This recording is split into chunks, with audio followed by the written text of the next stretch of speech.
is my sponge cake, freshly baked. I got this recipe from my good friend cooking channel, Foodie Lalen. When I watched her video, she made this sponge cake into a cupcakes, but I prefer to use circle layer to make my own sponge cake. So, giving the credits to Foodie Lalen for this recipe. I will try her fluffy, soft sponge cake. Wow! Tastes good. Really. The ingredients of this sponge cake is very, very simple. And it's very, very simple to bake it. Thank you, Foodie Lalen, for this recipe. Please subscribe, like and share my good friend cooking baking channel, Foodie Lalen. Look at that, guys. It's really very soft. Soft talaga siya, promise. Look at that. And tastes good. Thank you, Foodie Lalen, for this recipe. Simple sponge cake for all the beginners who would like to bake.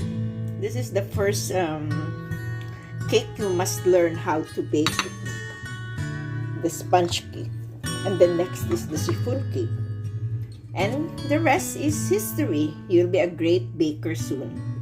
So thank you so much, Foodie Lalen, for this recipe. Really, I love it. Soft siya and mabango daw. Thank you. Look at that. Sarap siya. Ate Rose, let's eat na. Masarap daw siya at mabango.